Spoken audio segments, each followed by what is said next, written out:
রায়পুর বাজার গিয়ে কি কি কেনাকাটা করলাম ওটাই আজকে আপনাদের সাথে ভিডিও থাকছে। হ্যালো গাইজ, আসসালামু আলাইকুম। সবাই কেমন আছেন? আশা করি সবাই ভালো আছেন। আমিও আলহামদুলিল্লাহ আপনাদের দোয়া ভালো আছি।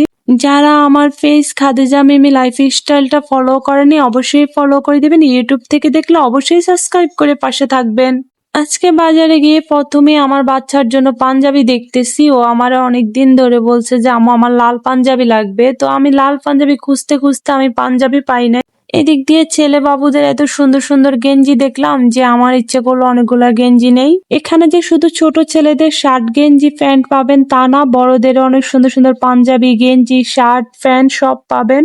আমি আমার ছেলের জন্য গেঞ্জি দেখতেছি, যেহেতু রোজার ঈদে অনেকগুলা গেঞ্জি কেনা হয়েছে, ওইখান থেকে অনেকগুলা গেঞ্জি আছে, তার কারণে আমি শুধু একটা গেঞ্জি নিলাম, কালো গেঞ্জি। আর এই বেগি প্যান্ট গুলো আমার কাছে খুব ভালো লাগছে। বাচ্চাদের জিন্স প্যান্ট আমার ছেলের অনেক আছে, তো আমি ভাবলাম যে এবার বেগি প্যান্ট গুলা নেবো। আমার কাছে এই কালারটা ভালো লাগছে তাই আমি এই কালারটা নিলাম। এখানে অনেকগুলোই কালার আছে। তারপরে যে জলফি কালারটা নেওয়া হয়েছে।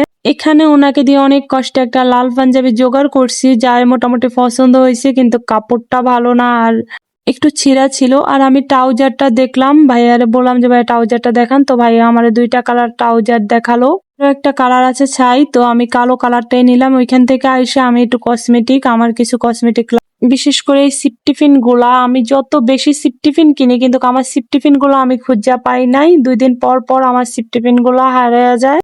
এখানে অনেক মডেল ছিল, তাহলে আমার কাছে বাচ্চার জিনিসগুলা ভালো লাগছে, কিন্তু আমার তো মেয়ে বাবু নাই, যার কারণে আমি নেই না। যায় আমাদের মেয়ে বাবু একটা আছে আমার দেওরের, ও এখনো ছোট, তাই ওর জন্য নিলাম না। আর আমার ননদের মেয়ের অনেকগুলো আছে, তাই তার জন্য নিলাম না। এখানে অনেক চুড়ি আছে, কাচের চুড়ি এবং কি সিটি গোল্ডের চুড়ি। আমি যেহেতু সিটি গোল্ডের চুড়ি হাতে ইউজ করি না, তাই আমি নিলাম না। এবং কি বাচ্চাদের অনেক সুন্দর সুন্দর চুড়ি আছে। ভাইয়াদের কালেকশন গুলো আমার কাছে খুবই ভালো লাগছে। আমি কয়েকটা ব্রেসলেট নিলাম। এমনকি তাদের কালেকশনের মধ্যে কাঁচামরিচ এমনকি অনেক ধরনের সুন্দর সুন্দর ফুলও ছিল। আর ফুলগুলা দেখে আমার খুবই ভালো লাগছে, কিন্তু আমি ওইদিন আনি নাই। আমার বোন এক জোড়া নুপুর নিছে, আমি একটা ব্রেসলেট নিছিলাম 2টা। এমনকি অন্য একটা দোকানে চলে গেলাম জুতার দোকানে জুতা দেখার জন্য। এখানে ছেলে বাবুদের জুতাগুলো ভালো লাগছে, কিন্তু মেয়েদের জুতোগুলো ভালো লাগে নাই। তাও আমি এক জোড়া জুতা দেখছি, আমার কাছে তেমন একটা ভালো লাগে নাই। আমার ছেলের জন্য শুধু এক জোড়া জুতা নিচ্ছি।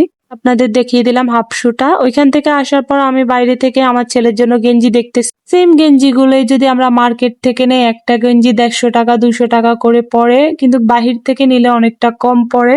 আমি সবসময় মনে করি ভালো কোয়ালিটি কম দামে হলে সমস্যা কি। এইদিকে আমি ছোট মেয়ের জন্য মানে আমার জালের মেয়ের জন্য জামা কাপড় দেখতেছি। আমার কাছে এই জামাগুলো এত বেশি ভাল লাগছে যে যেইটা দেখি ওইটাই ভাল লাগছে। এরকম ভাবে আমি 6টা জামা পছন্দ করি। ভাইয়াদের জামার কালেকশন গুলো এত বেশি সুন্দর। পরে ভাইয়ার সাথে মোলামুলি হয় নাই, আমি এখান থেকে চলে গেছি, অন্য দোকানে গেছিলাম। ওইখানেও কালেকশন দেখলাম, কয়েকটা জামা দেখলাম। আমার কাছে এই জামাটা ভালো লাগছে। এই জামাটা আমি বললাম যে জামাটা কত, তারপরে উনি বললো যে এটা আরো না। আমি বললাম আরো কয়েকটা ডিজাইন দেখান। আমি বললাম যে এটার মধ্যে আরো কিছু ডিজাইন দেখান। উনি বললো যে এটার মধ্যে আর ডিজাইন হবে না, এটাই আছে। এই দোকানে শুধু একটা জামাই পছন্দ হয়েছে, আমি অনেকগুলা নেবো, তো একটা নিয়ে তো লাভ নেই। তো আমি অন্য দোকানে গিয়ে আবার কয়েকটা জামা দেখলাম, তেমন একটা আমার পছন্দ হলো না। আমার জামাগুলা কেন জানি না, আমি যেমন জামাগুলা চাইতেছি এমন পাই নাই। প্রথমে যে জামাগুলা দেখছি আমার কাছে ওগুলোই ভালো লাগছে, তো আমি শেষে ওই জামাগুলোই নিচ্ছি। আমি রায়পুর বাজার অরণ্যতে ঢুকলাম। অরণ্যর মধ্যে আমি অনেক দিন হয়েছে ঢুকি নাই, তো আমি কয়েকটা জামা দেখলাম। আমার কাছে কেন জানি এই 3 পিস গুলো ভালো লাগে। আমি যেই ধরনের জামা খুঁজছি ওই ধরনের জামা পাই নাই। জুতার দোকানে আসলাম, জুতা দেখলাম, অনেক সুন্দর সুন্দর কালেকশন দেখলাম, কিন্তু আমার পায়ে যেটা দেখছেন আমার কাছে ওটাই ভালো লাগছে, তো আমি ওইটাই নিয়ে নিলাম। আমার বোন অন্য একটা। আমার ভাই হঠাৎ করে ফোন করে বললো যে আপু তুই একটা আমার জন্য পাঞ্জাবি দেখ, আমি পাঞ্জাবি নিবো। তো আমরা পাঞ্জাবির দোকানে চলে আসলাম, শোরুমে চলে আসলাম। এটা ফিক্স প্রাইজের দোকান। আর এখানে আমরা অনেক সুন্দর সুন্দর কোটি দেখলাম, তো আমি আমার বোনকে বলতেছি তুই তোর হাজবেন্ডের জন্য নে। ও বলতেছে এখন না, পরে নিবো, ও আসলে নিবো। এখানে অনেক সুন্দর সুন্দর ছেলেদের গেঞ্জি কালেকশন ছিল, অনেক সুন্দর সুন্দর কালেকশন ছিল। তো আমার ভাই যেহেতু আমাকে বলছে পাঞ্জাবি নেওয়ার জন্য, আমি আমার ভাইয়ের জন্য সুন্দর একটা কালেকশন থেকে পাঞ্জাবি নিয়ে নিলাম। আজ এ পর্যন্ত, সবাই ভালো থাকবে।